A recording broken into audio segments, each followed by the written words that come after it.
जय हिंद दोस्तों।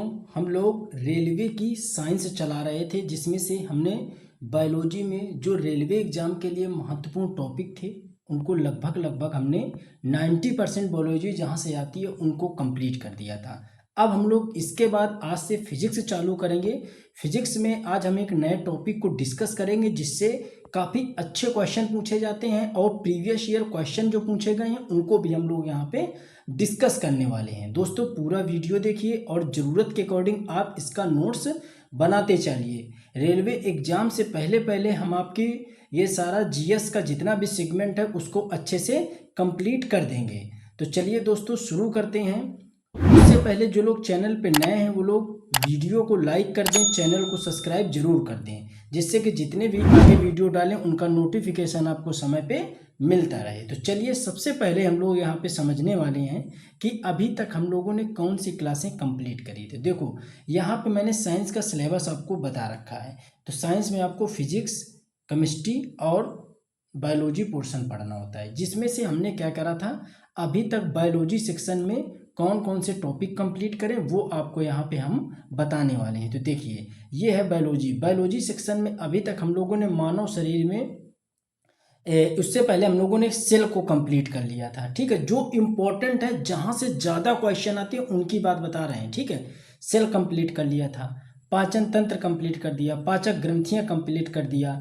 ठीक है, परिसंचरण तंत्र में रक्त वगैरह हमने कंप्लीट कर दिया, उत्सर्जन तंत्र पढ़ा दिया, उत्सर्जन तंत्र भी कंप्लीट कर दिया, तंत्रिका तंत्र कंप्लीट कर दिया, कंकाल तंत्र कंप्लीट कर दिया, हार्मोन्स कंप्लीट कर दिया। इसके बाद हम लोगों ने पोषण में प्रोटीन, वसा, विटामिन, कार्बोहाइड्रेट, खनिज लवण ये सभी यूनिट अच्छे से कंप्लीट कर दिए हैं, कवर कर दिए हैं।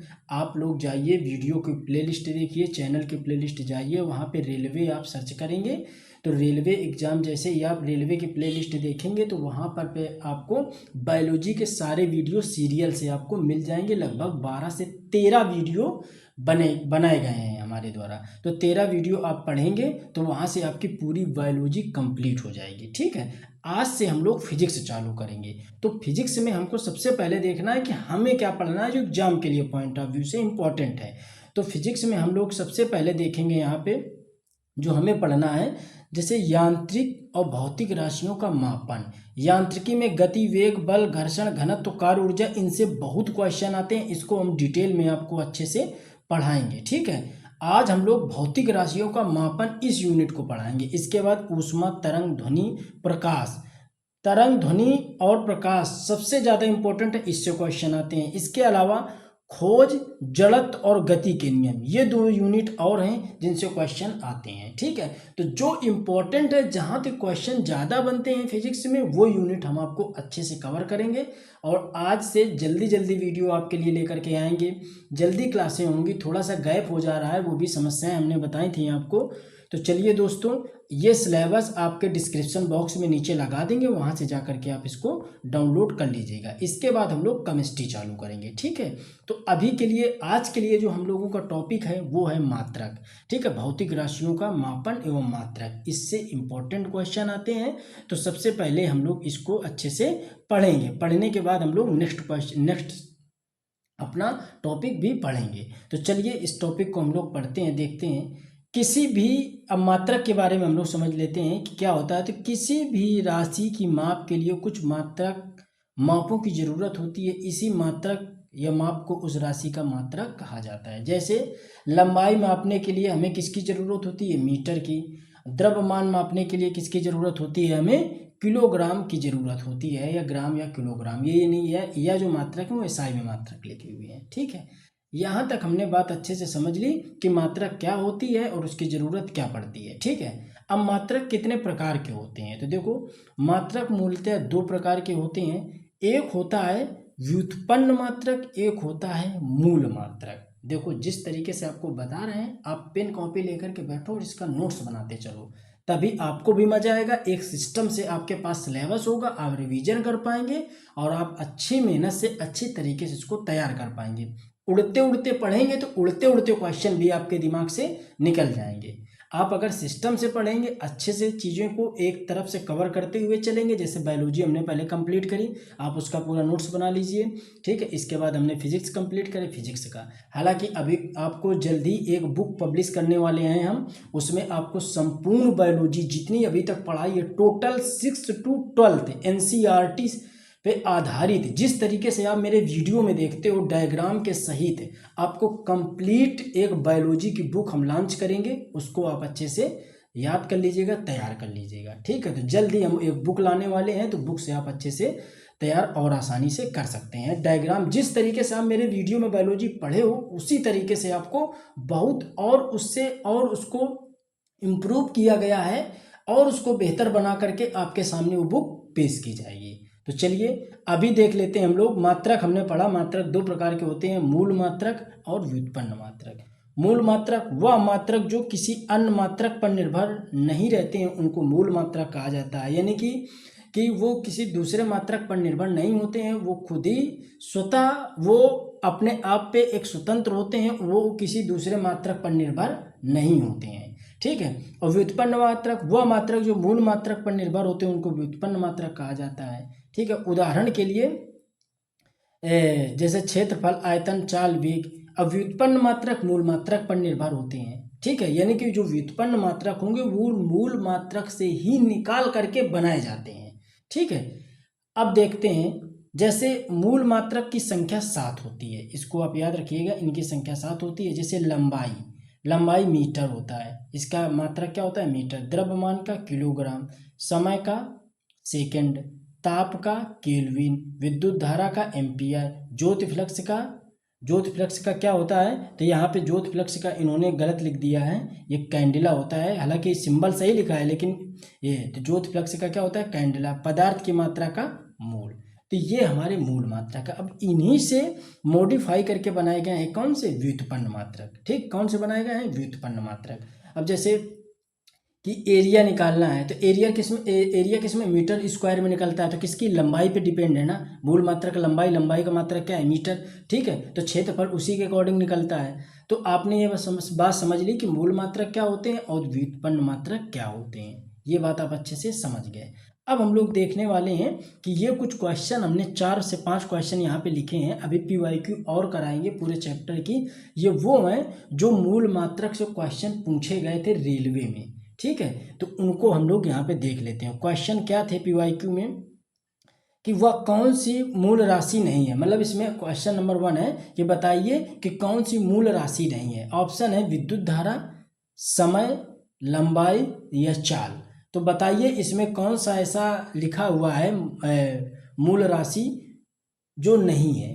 तो देखो विद्युत धारा तो है, समय है, लंबाई है, लेकिन चाल नहीं है। चाल क्या है, व्युत्पन्न मात्रक है। चाल क्या है, व्युत्पन्न मात्रक, यही इसका सही जवाब है। अगला क्वेश्चन क्या है कि विद्युत धारा का एसआई मात्रक क्या होता है। विद्युत धारा का एसआई मात्रक क्या होता है। ऑप्शन है केल्विन, एम्पियर, कैंडेला या मोल। तो क्या है इसका सही जवाब है एम्पियर। विद्युत धारा का क्या होगा, एम्पियर होगा। ये बात आप अच्छे से समझ गए कि एम्पियर इसका एसआई मात्रक है।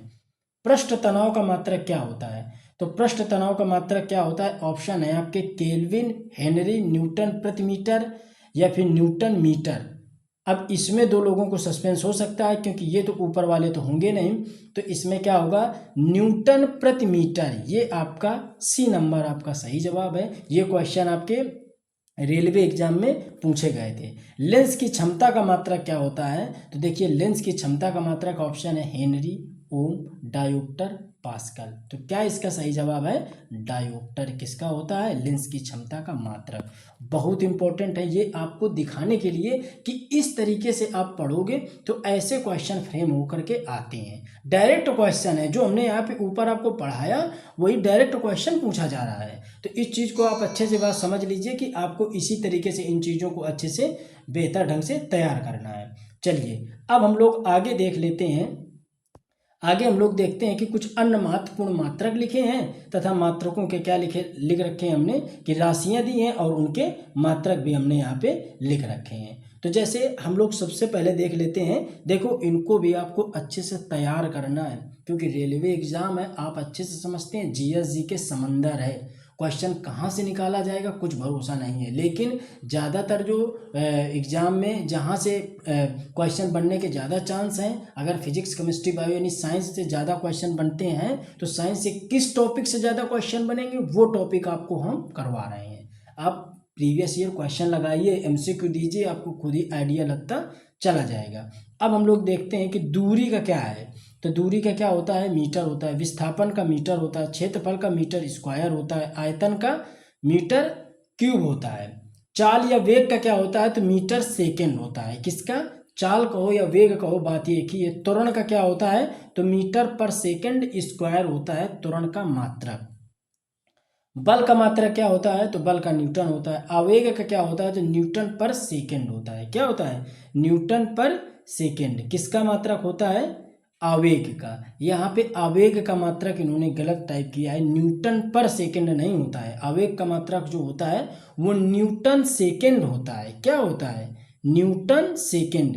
यहाँ पे इन्होंने गलत टाइप कर दिया है, न्यूटन सेकेंड होगा, न्यूटन पर सेकेंड नहीं, न्यूटन सेकेंड होता है। न्यूटन मल्टीप्लाई सेकेंड, ये इसका होता है आवेग का।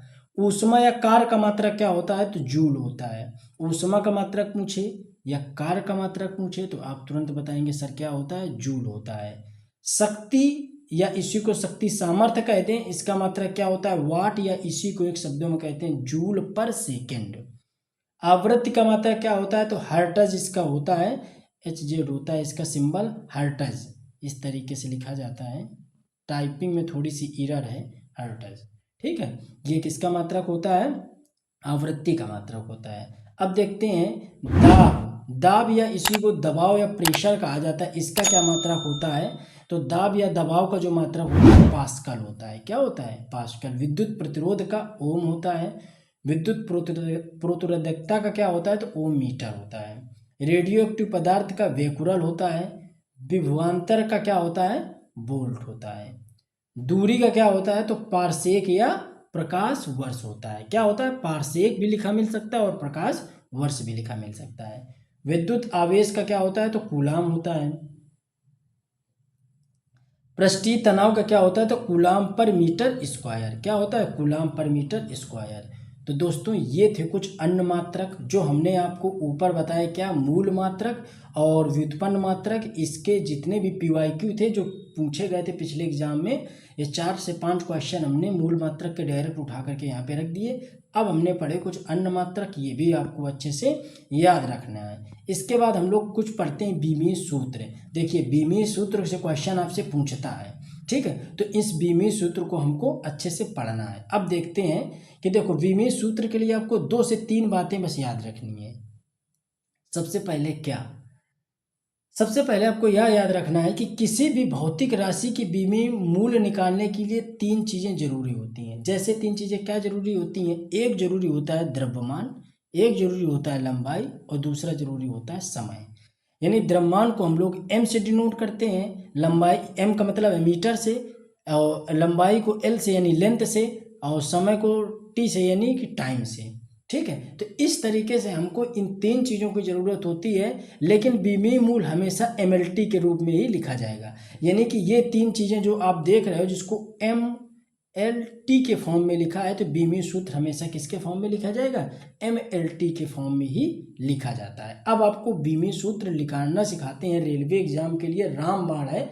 एक बीमीय सूत्र एग्जाम में पूछता है एक शिफ्ट में, याद रखिएगा, कम से कम एक बीमीय सूत्र तो पूछता ही पूछता है। अब हम लोग देखते हैं कि बीमीय सूत्र कैसे निकालेंगे। जैसे चाल का अगर बीमीय सूत्र निकालने के लिए आपको दिया जाए तो चाल का सूत्र क्या होता है, तो दूरी बटे समय होता है। क्या होता है, दूरी बटे समय होता है चाल का सूत्र। अब दूरी को हम लोग किस में डिनोट करते हैं, मीटर में, और समय को किस में करते हैं, सेकंड में। अब मीटर को हमने बताया था, मीटर को किस में नापा जाता है, लंबाई यानी लेंथ में, तो उसको L से डिनोट किया। समय को किस में नापते हैं, तो यानी T से डिनोट किया, तो L बटे T हो गया। तो अब हमको देखो बीमीय सूत्र में एक चीज़ और याद रखिएगा कि ऊपर कुछ भी संख्या लिखी है और नीचे कुछ संख्या लिखी है, तो बीमीय सूत्र में कभी भी नीचे कुछ नहीं होना चाहिए, जो भी होगा ऊपर ही लिखा होना चाहिए। उसी को बीमी सूत्र कहते हैं। नीचे कुछ भी नहीं होना चाहिए। जब नीचे कुछ भी नहीं होना चाहिए तो दूरी को हमने एल से डिनोट कर दिया, यानी कि मीटर। मीटर का मतलब है कि क्या, लेंथ। लेंथ का मतलब लंबाई यानी कि एल, और समय को क्या हमने टी से डिनोट किया। ठीक है, अब ये नीचे जब कुछ नहीं होना चाहिए तो टी ऊपर जाएगा कि नहीं जाएगा, तो हो गया एल टी माइनस 1 हो जाएगा। अब एक बात याद रखो, और यहाँ पे m का मतलब है द्रव्यमान, और m का मतलब ये है कि m का तो कोई रोल है ही नहीं, लेकिन हमने आपको ऊपर एक बात और बताई। ये हमको m हमने क्यों लिखा, m एल टी की पावर -1, यानी m0 एल टी की पावर -1, ये किसका होता है, चाल का विमीय सूत्र होता है। लेकिन आप यहाँ पे ये क्वेश्चन पूछ सकते हैं कि सर m आप कहाँ से ले आए। तो याद रखिए विमीय सूत्र में m एल टी ये तीनों हमेशा होने चाहिए, तभी विमीय सूत्र आपका करेक्ट होगा। यहाँ पे m का रोल नहीं था, तब हमने क्या किया, m के आगे 0 लिख दिया, यानी कि m यहाँ पे 0 है। लेकिन जब हम लोग बोलेंगे तो क्या बोलेंगे, m की पावर 0 एल टी की पावर -1, तो चाल का विमीय सूत्र क्या हो गया, m की पावर 0 एल टी की पावर -1 चाल का ये विमीय सूत्र है। ठीक है, जहां पे m नहीं भी आएगा वहां आप m की पावर 0 लिख करके उसको वहां सम्मिलित करेंगे। क्यों, क्योंकि उसकी कंडीशन यही है कि सर जो विमीय सूत्र होता है वो MLT के फॉर्म में होना ही होना चाहिए, हमको m उसमें ऐड करना ही पड़ेगा। चलिए अब हम लोग देख लेते हैं इसी तरीके से वेग का विमीय सूत्र देखते हैं। तो वेग का फार्मूला क्या होता है, विस्थापन बटे समय। अब विस्थापन का मतलब क्या है कि लंबाई का मतलब क्या है l, और समय का मतलब है t। तो यहाँ पे हो गया एल टी -1। अब हमने फिर कहा आपसे कि m को हमको लाना ही लाना पड़ेगा, उस विमीय सूत्र में डालना पड़ेगा, इन्वॉल्व करना ही करना पड़ेगा। तब आप क्या करोगे कि m को यहाँ पे 0 लगा के लिख दोगे और पूरा विमीय सूत्र यही लिख दोगे। तो क्या हो गया, m की पावर 0 एल टी -1। और कभी ये गलती ना कर देना कि m की पावर 1 लिख दो, ये ना करना, m की पावर 0 ही लिखना जहाँ पे m आप अपने मन से उसको लाए हो। अगर m फार्मूले में आता है तो जो उसकी वैल्यू होगी वो आप लिखोगे, अगर m फार्मूले में नहीं आता है तो आप उसमें क्या करोगे कि m को उसी तरीके से 0 लगा करके लिख दोगे। चलिए अब हम लोग देखते हैं, ये चीज़ आप अच्छे से समझ गए होंगे ना कि विमीय सूत्र में 3 चीज़ें हमको देखनी है अच्छे से। एक देखना है MLT, यानी इसके रूप में हमको लिखना ही लिखना है। जहाँ पे यहाँ पे m नहीं आ रहा था, सिर्फ LT की पावर -1 आ रहा था, यहाँ भी LT की पावर -1 आ रहा था, लेकिन हमको विमीय सूत्र MLT के रूप में लिखना है। तो हम जहाँ पे नहीं आएगा वहाँ पे हम 0 लगा के LT की पावर -1 कर दिए हैं। बात समझ में आ गई। ऐसे नीचे हमने किया m की पावर 0 एल टी की पावर -1 हमने कर दिया, यहाँ भी कर दिया। तो जहाँ पे m नहीं आएगा वहाँ आप m की वैल्यू 0 लिखेंगे। अब चलिए हम लोग आगे देखते हैं दूसरे का।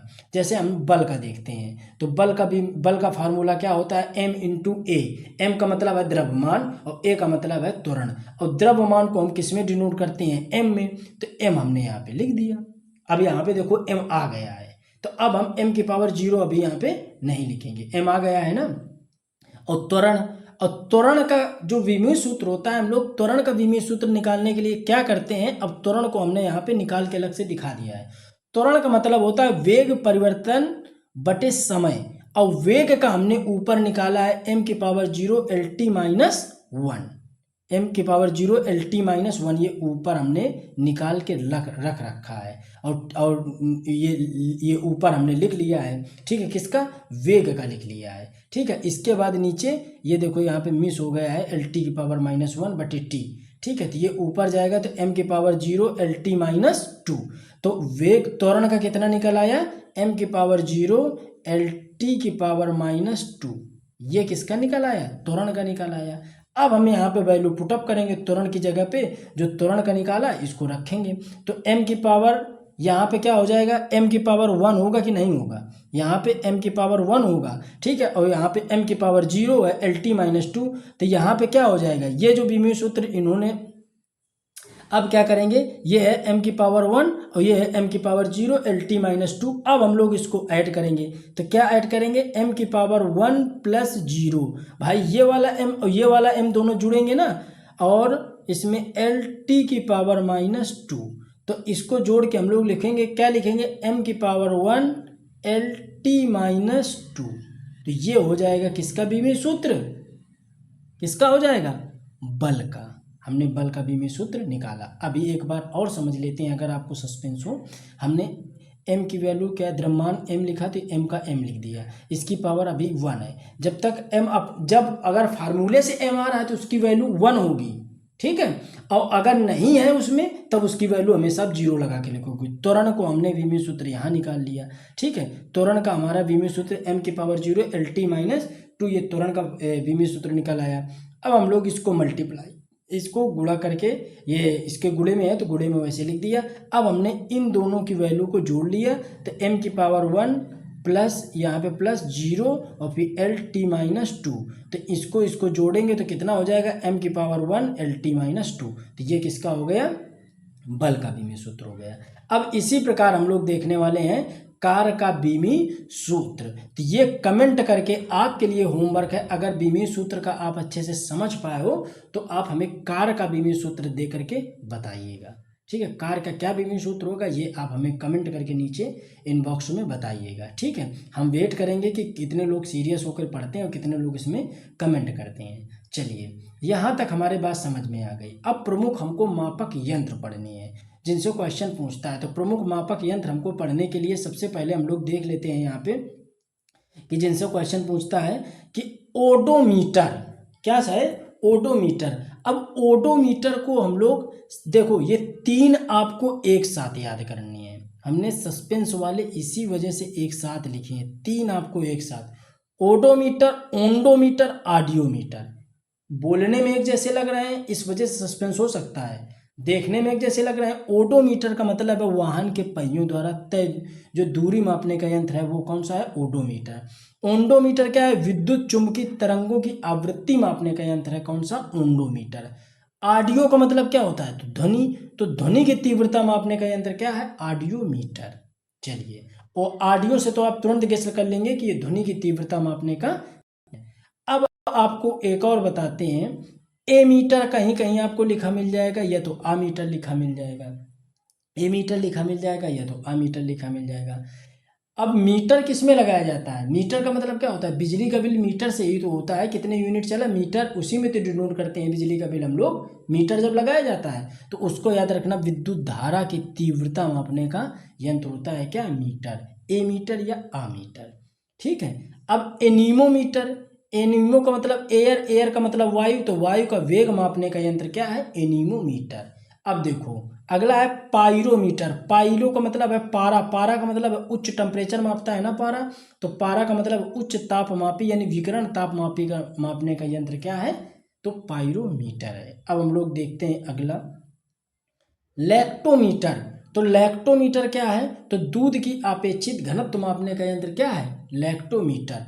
लक्सीमीटर, इसी में दोनों लड़कों को सस्पेंस हो जाता है कि लक्सीमीटर और लैक्टोमीटर में क्या अंतर है। तो लैक्टोमीटर से दूध का अपेक्षित घनत्व मापते हैं, जबकि लक्सीमीटर से प्रकाश की तीव्रता मापने का काम किया जाता है, ठीक है। स्फिग्नोमीटर क्या होता है, तो स्फिग्नोमीटर से हम लोग रक्तचाप मापते हैं।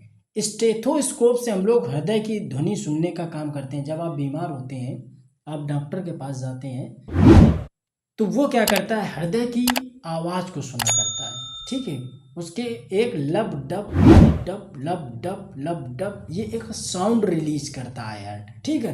तो डॉक्टर उसी को सुनता है, ठीक है। तो उसको जिस मशीन के द्वारा सुना जाता है उसको कहा जाता है स्टेथोस्कोप। हाइड्रोमीटर और हाइग्रोमीटर, हाइड्रोमीटर और हाइग्रोमीटर, इसमें बड़ा सस्पेंस होता है, तो इन दोनों को एक साथ लिखा है। तो हाइग्रोमीटर का मतलब है तरल पदार्थ का घनत्व, और हाइग्रो, देखो हाइग्रो, गा का मतलब क्या है, हाइग्रो, गा का मतलब है गीली है, गीली का मतलब क्या होगी, कि गीली का मतलब नमी, नमी होगी यानी सापेक्षिक आर्द्रता होगी। तो सापेक्षिक आर्द्रता मापने का जो यंत्र है, यानी हवा में नमी मापने का जो यंत्र है वो है हाइग्रोमीटर। अब देखते हैं फैदोमीटर। फैदोमीटर क्या मापता है, तो समुद्र की गहराई मापने का यंत्र है फैदोमीटर। अल्टीमीटर ऊंचाई मापने का यंत्र है। पॉलीग्राफ, तो झूठ का जो पता लगाने वाली मशीन होती है उसको बोला जाता है पॉलीग्राफ, क्या बोलते हैं, पॉलीग्राफ। बैरोमीटर क्या मापता है, तो वायु दाब मापने का काम करता है बैरोमीटर, क्या मापता है, वायु दाब मापता है बैरोमीटर। बैरोग्राफ क्या मापता है? तो वायुमंडल में दाब में होने वाले परिवर्तन को लगातार जो मापने का काम करता है वो करता है बैरोग्राफ। हाइड्रोफोन क्या मापता है? तो पानी के अंदर ध्वनि की तरंगों की जो गणना करने वाला यंत्र है उसको कहते हैं हाइड्रोफोन। रडार क्या काम करता है? तो वायुयानों की दिशा तथा दूरी को ज्ञात करने का काम करता है रडार। और सोनार पानी में देखने के लिए ध्वनि तरंगों का प्रयोग करता है सोनार। और सोनार का इस्तेमाल कौन करते हैं? जो नौ संचालन के जो नेवी के भी लोग होते हैं, ठीक है, वो लोग सोनार का उपयोग किया करते हैं। तो दोस्तों ये चीज़ें आप अच्छे से समझ गए। ये कुछ मात्रक थे जो प्रमुख मापक यंत्र थे, और ये कुछ बीमाएँ थी। इसी तरीके से बीमाएँ निकालनी है आपको, और ये महत्वपूर्ण मात्रक थे। और इसके अलावा मूल मात्रक कौन होते हैं, व्युत्पन्न मात्रक कौन होते हैं, उनसे क्वेश्चन कैसे पूछे गए, ये हमने आपको थ्योरी यहाँ पे अच्छे से समझा दी। ये फिजिक्स का पहला यूनिट था, ठीक है, ये फिजिक्स का पहला चैप्टर है। इसके आगे जितने भी फिजिक्स के इम्पोर्टेंट सेगमेंट हैं उनको हम बहुत बेहतर ढंग से कवर करेंगे, यकीन करो। आप वीडियो देखिएगा अच्छे से और नोट्स अपने अकॉर्डिंग बनाते चलिए। अब हम लोग प्रीवियस ईयर क्वेश्चन देखने वाले हैं जो पिछले एग्जाम में पूछे गए हैं, तो उनको हम लोग यहाँ पे देखने वाले हैं। तो चलिए देखते हैं, वायुयान की दिशा को ज्ञात करने वाला यंत्र कौन है? तभी हमने आपको ऊपर बताया था कि सोनार है कि रडार है कि अल्टीमीटर है कि बैरोग्राफ है। तो वायुयानों की जो दिशा ज्ञात करने वाला यंत्र है कौन सा है? रडार है। चाल का विमीय सूत्र क्या होगा? तो चाल का विमीय सूत्र क्या होगा? आपका ऑप्शन है mlt की पावर -1 या mlt की पावर -2 या m0 lt की पावर -1 या ml1 या t की पावर -1। तो इसका क्या सही जवाब है? m की पावर 0 lt की पावर -1। ज्योति फ्लक्स का मात्रक क्या है? तो ज्योति फ्लक्स का जो मात्रक है वो है कैंडेला। क्या है? कैंडेला ज्योति फ्लक्स का मात्रक है। विद्युत धारा मापने का यंत्र कौन सा है? तो जो विद्युत धारा मापने का यंत्र है, ये बताइए कि विद्युत धारा मापने का यंत्र कौन सा होता है? ऑप्शन आपके दिए हैं ओडोमीटर, आमीटर, आमीटर, बैरोमीटर या पायरोमीटर। तो विद्युत धारा का जो मापते हैं वो किससे मापते हैं? तो आमीटर से मापते हैं। पृष्ठ तनाव का मात्रक क्या होता है? तो पृष्ठ तनाव का मात्रक क्या होता है? ऑप्शन है कूलाम पर मीटर या फिर कूलाम पर सेकेंड या फिर कूलाम मीटर या फिर कूलाम। तो बताइए पृष्ठ तनाव का मात्रक क्या होता है? तो इसमें जो इन्होंने ऑप्शन लिखा है तो यहाँ पे थोड़ी सी एरर है, कूलाम पर मीटर स्क्वायर होता है, ये इसका सही जवाब है। तो अगर आप लोग कर रहे हो तो इसको सही कर लेना, ठीक है। ओम मीटर किसका मात्रक है? तो ओम मीटर बताइए किसका मात्रक? प्रतिरोध, प्रतिरोधकता, वैद्युत आवेश या रेडियो एक्टिव पदार्थ। तो ओम मीटर किसका मात्रक है ये आप बताइए। इसको कमेंट करके हम आपके लिए जवाब छोड़ रहे हैं, कमेंट करके ये क्वेश्चन आप अच्छे से बताएंगे। ऊपर हमने ये बता दिया है, ठीक है, तो आप अच्छे से अगर पढ़े होगे तो ये कमेंट करके हमको आप बताओगे।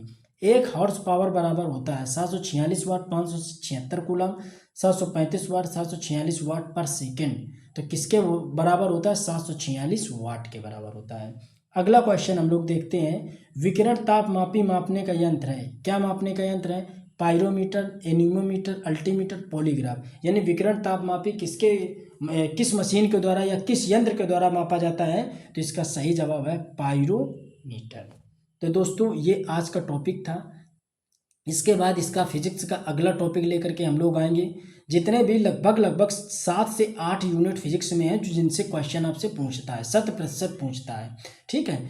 अगर वो बात अलग है कि आपकी किस्मत अच्छी है कि आपके जिस समय आपका पेपर था, जिस शिफ्ट में था, तो नहीं क्वेश्चन पूछा गया। बशर्ते आप अच्छे से जानते हैं कि रेलवे एग्जाम में जो साइंस का वेटेज रहता है वो काफ़ी अच्छा रहता है, जिसमें से फिजिक्स ज़्यादा पूछी जाती है विद न्यूमेरिकल। तो न्यूमेरिकल भी हम आपके करवाएंगे, आप परेशान होने की ज़रूरत नहीं है। बस आप लोग पूरा वीडियो देखिए और वीडियो प्लीज़ शेयर किया करिए ताकि दूसरे ज़रूरतमंद लोगों तक ये वीडियो पहुँचे और वो इसका लाभ उठा सकें।